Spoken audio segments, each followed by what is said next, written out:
अस्सलाम वालेकुम friends, welcome to Laiba health tips. Laiba health tips में तमाम देखने और सुनने वालों को मेरी तरफ से खुशामदीद। नाजरीन, मैं उम्मीद करती हूँ कि आप सब खैरियत से होंगे।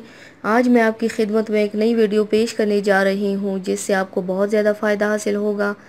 वीडियो शुरू करने से पहले मेरी एक छोटी सी रिक्वेस्ट है कि जिन हजरात ने मेरे चैनल को सब्सक्राइब नहीं किया वो देर मत करें, मेरे चैनल को अभी सब्सक्राइब करें। मैंने आपकी सहूलत के लिए चैनल का लोगो लगा दिया है।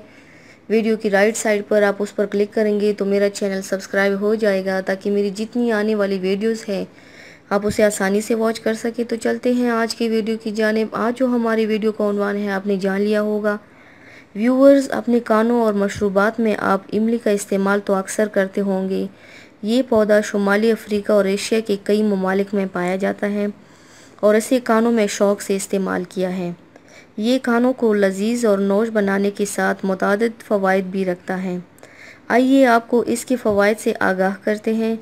इसमें विटामिन्स एंड मिनरल्स पाए जाते हैं जिसके इस्तेमाल से सेहत ठीक रहने के साथ मैदा बेहतर तरीके से काम करता है और इंसान अपने आप को पुरसुकून महसूस करता है।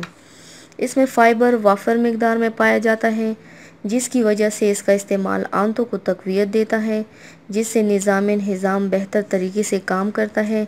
इसकी वजह से आंतों में कोलेस्ट्रॉल की मिकदार कम होती है जिसकी वजह से आंत का कैंसर नहीं होता।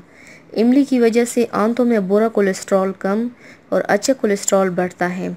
इसमें मौजूद टार्टरिक एसिड एक ताकतवर एंटीऑक्सीडेंट का काम करता है जिससे जिस्म में फासिद मादों को बाहर निकालने में मदद मिलती है। इसमें potassium, iron, selenium, calcium, zinc and copper की वाफर मिकदार पाई जाती हैं। इसमें मौजूद आयरन की वजह से खून के सुर्ख खुलिये बनते हैं और दीगर मिनरल्स और दांतों से खून में मादों की मिकदार मुतवज़न रहती हैं और ब्लड प्रेशर कंट्रोल में रहता है।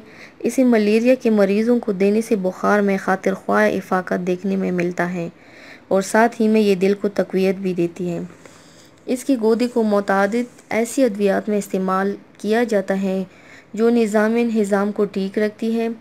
इसे पत्ता के अमराज में भी मुफीद पाया गया है। इसके रोज़ाना इस्तेमाल से आपका मैदा ठीक रहेगा। तो व्यूवर्स, ये थी मेरी आज की वीडियो। उम्मीद करती हूँ आप सबको पसंद आई होगी। मेरे वीडियो को लाइक और शेयर ज़रूर कीजिएगा, मुझे फ़ीडबैक ज़रूर दीजिएगा। मेरे चैनल को सब्सक्राइब करना मत भूलिएगा। अपना बहुत ज़्यादा ख्याल रखिएगा, मुझे दुआओं में याद रखिएगा। कल मिलते हैं एक नई वीडियो के साथ। अल्लाह हाफ़िज़।